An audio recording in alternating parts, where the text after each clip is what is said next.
Dear friends, നമ്മുടെ അടുത്ത video ഞാൻ ഇന്നിവിടെ തുടങ്ങുകയാണ്. കഴിഞ്ഞ ക്ലാസ്സിൽ ഞാൻ നിങ്ങളോട് പറഞ്ഞത് പാസ്റ്റ് ടെൻസിലെ പാസീവിനെ കുറിച്ചാണ്. സിമ്പിൾ പാസ്റ്റിലെ passive, past continuous, past perfect. Past perfect കണ്ടിന്യൂസിൽ പാസീവ് ഇല്ല. ഇന്ന് നമ്മൾ പറയാൻ പോകുന്നത് ഫ്യൂച്ചറിലെയാണ്. ഫ്യൂച്ചറിൽ 4 ടെൻസാണ്: simple future, future continuous, future perfect, future perfect continuous. ഇതിൽ രണ്ടെണ്ണത്തിലെ പാസീവ് ഇല്ല. അതായത് ഫ്യൂച്ചർ കണ്ടിന്യൂസിനും ഫ്യൂച്ചർ പെർഫെക്റ്റ് കണ്ടിന്യൂസിനും പാസീവ് ഇല്ല. അപ്പോൾ 2 പാസീവ് പഠിക്കാനുള്ളൂ. അപ്പോൾ നമ്മൾ പ്രസന്റ് ടെൻസിൽ 3 എണ്ണത്തിൻ്റെ പാസീവ് പഠിച്ചു, പാസ്റ്റ് ടെൻസിൽ 3 പാസീവ് പഠിച്ചു, 6. ഇനി ഫ്യൂച്ചർ ടെൻസിൽ 2 പാസീവ് കൂടി, അങ്ങനെ 8 പാസീവും 12 ആക്റ്റീവും, അങ്ങനെ 20 ടെൻസാണ് നമുക്ക് പഠിക്കാനുള്ളത്. അപ്പോൾ ഈ 20 ടെൻസിലും വാചകങ്ങൾ എഴുതാൻ പഠിച്ചാൽ നമുക്ക് അതിലപ്പുറം ഒരു വാചകമില്ല. നമ്മൾ ഏത് വാചകം എഴുതണമെങ്കിലും ഈ 20 ടെൻസിൽ ആക്റ്റീവിൽ എഴുതാം, പാസീവിൽ എഴുതാം. Where we give importance to object, that is called passive, and where we give importance to subject, it is called active. അപ്പോൾ ഈ ആക്റ്റീവ് വോയിസിലോ പാസീവ് വോയിസിലോ എഴുതാം. ബട്ട് വൺ തിങ്, എല്ലാ വാചകത്തിനെയും പാസീവ് ആക്കാൻ സാധ്യമല്ല. കാരണം സകർമ്മക ക്രിയയുള്ള വാചകങ്ങളെ മാത്രമേ പാസീവ് ആക്കാൻ പറ്റുകയുള്ളൂ. സകർമ്മക ക്രിയ എന്ന് പറഞ്ഞാൽ ട്രാൻസിറ്റീവ് വർബ്, അതായത് കർമ്മമുള്ളത്. ആരെ, എന്ത്, എന്തിനെ, ആർക്ക് എന്ന് പറയുന്ന വാക്ക്, അതാണ് ഒബ്ജക്റ്റ്. ആ ഒബ്ജക്റ്റ് ഉള്ള വാചകത്തിലെ വെർബിനെ നമ്മൾ ട്രാൻസിറ്റീവ് വർബ് എന്ന് പറയും. ആ സകർമ്മക ക്രിയ അങ്ങനെ പറയാൻ പറ്റാത്ത, ആരെ, ആർക്ക്, എന്ത്, എന്തിനെന്ന് ഉത്തരം പറയാനില്ലെങ്കിൽ ആ വാചകത്തിലെ വെർബ് ഇൻട്രാൻസിറ്റീവ് ആണ്, അകർമ്മകമാണ്, അതിന് കർമ്മമില്ല. കർമ്മമില്ലാത്ത വാചകങ്ങളെ പാസീവ് ആക്കി എഴുതാൻ സാധ്യമല്ല. അത് മനസ്സിലാക്കി വയ്ക്കില്ല. ഇനി നമുക്ക് സിമ്പിൾ ഫ്യൂച്ചറിലേക്ക് കിടക്കാം. സിമ്പിൾ ഫ്യൂച്ചർ നമ്മൾ എന്താ പറയുക? ഉദാഹരണമായിട്ട് നമ്മൾ he will write a novel, അത് നമ്മൾ സിമ്പിൾ ഫ്യൂച്ചറിൽ will or shall plus bare infinitive, അതിനെ V1 എന്ന് വേണമെങ്കിൽ പറയാം. വെർബിൻ്റെ ആദ്യത്തെ രൂപം ബേസ് രൂപം എന്ന് പറയാം. അപ്പോൾ he will write a novel, അവൻ ഒരു നോവൽ എഴുതും. അതിൻ്റെ passive a novel will be written by him, ഒരു നോവൽ അവനാൽ എഴുതപ്പെടും.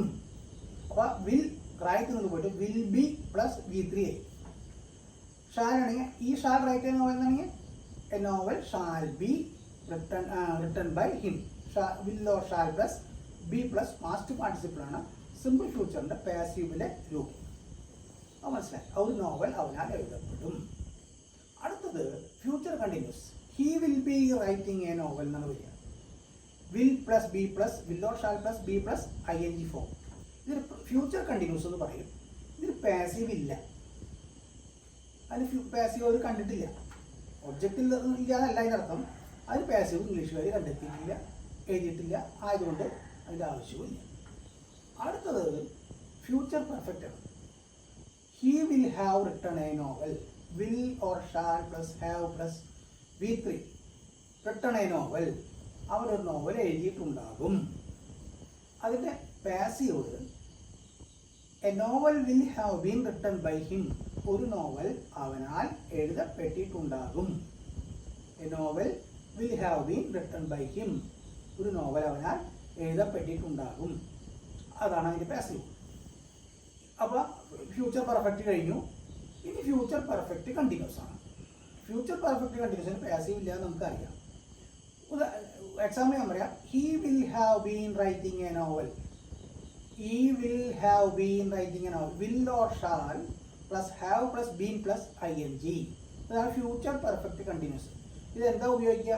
ഭാവിയിൽ ഒരു നിശ്ചിത കാലം മുതൽ ചെയ്യാൻ ഉദ്ദേശിക്കുന്ന കാര്യം. അപ്പോൾ he will have been writing a novel since 2026 2026 മുതൽ അവനൊരു നോവൽ എഴുതിക്കൊണ്ടിരിക്കുന്നുണ്ടാകും. എഴുതിയിട്ടില്ല, എഴുതിക്കൊണ്ടിരിക്കാൻ ഉദ്ദേശിക്കുന്നു. ഭാവിയിൽ ഒരു നിശ്ചിത കാലം മുതൽ തുടരാൻ ഉദ്ദേശിക്കുന്ന ജോലി. ഭാവിയിൽ ഒരു നിശ്ചിത കാലം മുതൽ തുടരാൻ ഉദ്ദേശിക്കുന്ന ജോലി. 2026 മുതൽ ഞാൻ ദുബായിൽ ജോലി ചെയ്തുകൊണ്ടിരിക്കുന്നുണ്ടാകും.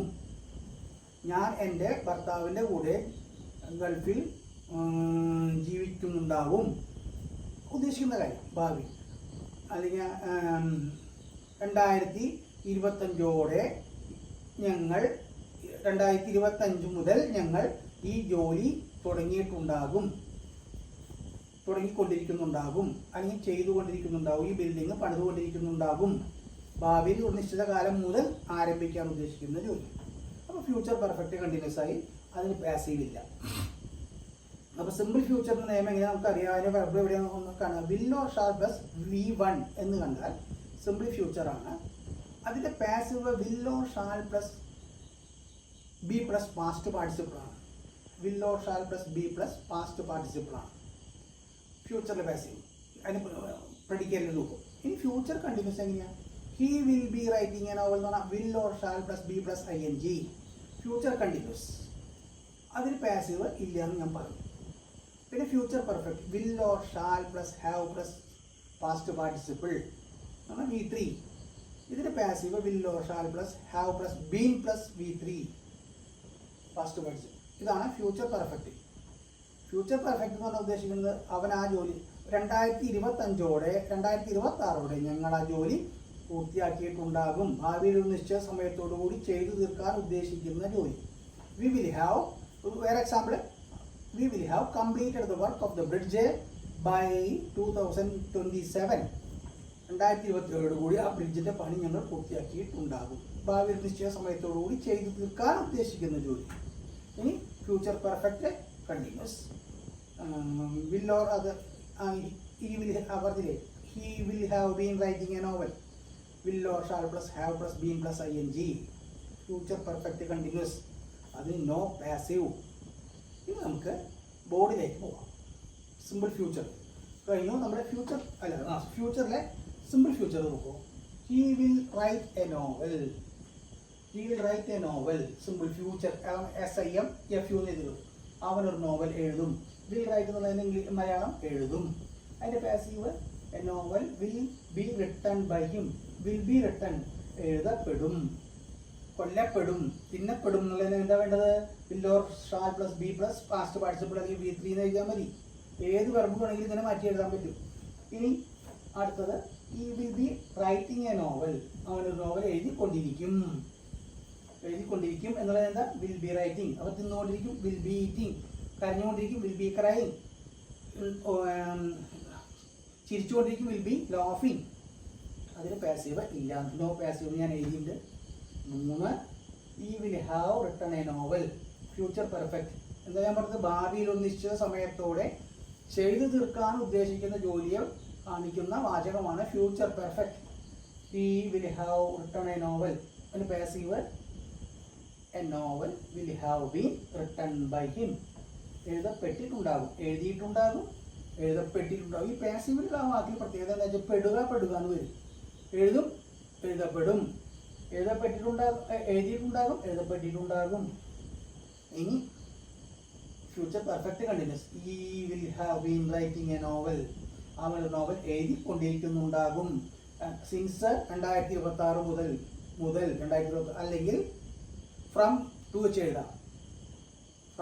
ഫ്രം 2026 to 2027 അങ്ങനെ എഴുതാം.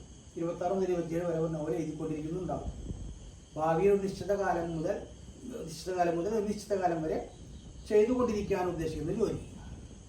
ഇത്രയും പറഞ്ഞു കഴിഞ്ഞാൽ ഫ്യൂച്ചർ പെർഫെക്റ്റ് കണ്ടിന്യൂസുമായി. ഇത് ഇപ്പം 8 പാസീവും 12 ആക്റ്റീവും, അങ്ങനെ 20 ടെൻസ്. ഈ 20 ടെൻസിനും വാചകം എഴുതാൻ നിങ്ങൾ ആവർത്തിച്ച് എഴുതി പഠിച്ചാൽ നിങ്ങൾക്ക് ഏത് വാചകം എഴുതാൻ നിങ്ങൾക്കറിയുന്ന വെർബ് വെച്ചിട്ട് ക്രൈന്നോ, ഈറ്റുന്നോ, സിറ്റുന്നോ, സ്റ്റാൻഡുന്നോ, വോക്കുന്നോ, റണ്ണോ ഏത് വേണമെങ്കിൽ വെച്ച് എഴുതാം. നിങ്ങൾക്ക് കിട്ടാവുന്ന വെർബുകളൊക്കെ വെച്ച് നിങ്ങൾ എഴുതുക. ഇത് ശരിക്കും പറഞ്ഞാൽ ഒരു ടാബ്ലറ്റ് അല്ലെങ്കിൽ ഒരു ഗുളിക ദിവസേന കഴിക്കാമെന്ന് പറഞ്ഞ പോലെ ഈ 20 വാചകം ഒരു ദിവസം, അങ്ങനെ ഒരാഴ്ച നിങ്ങൾ 8 വാചകങ്ങളെ 20 ടെൻസിൽ എഴുതി കഴിഞ്ഞാൽ പിന്നെ നിങ്ങളോട് ഒരു വാചകം എങ്ങനെ എഴുതണമെന്ന് പറഞ്ഞു തരേണ്ട കാര്യമില്ല. നിങ്ങൾ സ്വന്തമായിട്ട് എഴുതും. ഇത്രയും സിമ്പിളാണ് ഇംഗ്ലീഷ്. അതുകൊണ്ട് ഇതുപോലെ മലയാളം വരയ്ക്കാൻ ഇംഗ്ലീഷും വരച്ച് എഴുതി പഠിച്ചാൽ ഈ 3 ക്ലാസ്സോട് കൂടിയാണ് തീർക്കുന്നത്. ആദ്യം സിമ്പിൾ പ്രസൻറ്റിൻ്റെ ആക്റ്റീവ് പാസീവ്, സിമ്പിൾ പാസ്റ്റിൻ്റെ ആക്റ്റീവ് പാസീവ്, സിമ്പിൾ ഫ്യൂച്ചറിൻ്റെ ആക്റ്റീവ് പാസീവ്. ഈ 20 ടെൻസ് പഠിച്ചാൽ നിങ്ങൾക്ക് എന്തായാലും എഴുതാൻ പറ്റും. എക്സാമ്പിൾ എഴുതി പഠിച്ച് നല്ല മിടുക്കന്മാരായി എന്നോടുകൂടി സഹകരിക്കുക. എൻ്റെ ക്ലാസ് നിങ്ങൾ കേൾക്കുക, സബ്സ്ക്രൈബ് ചെയ്യുക, ഷെയർ ചെയ്യുക. നിങ്ങൾക്ക് എല്ലാവർക്കും ക്ലാസ് കേട്ടിരുന്ന എല്ലാവർക്കും എൻ്റെ നന്ദി, നമസ്കാരം.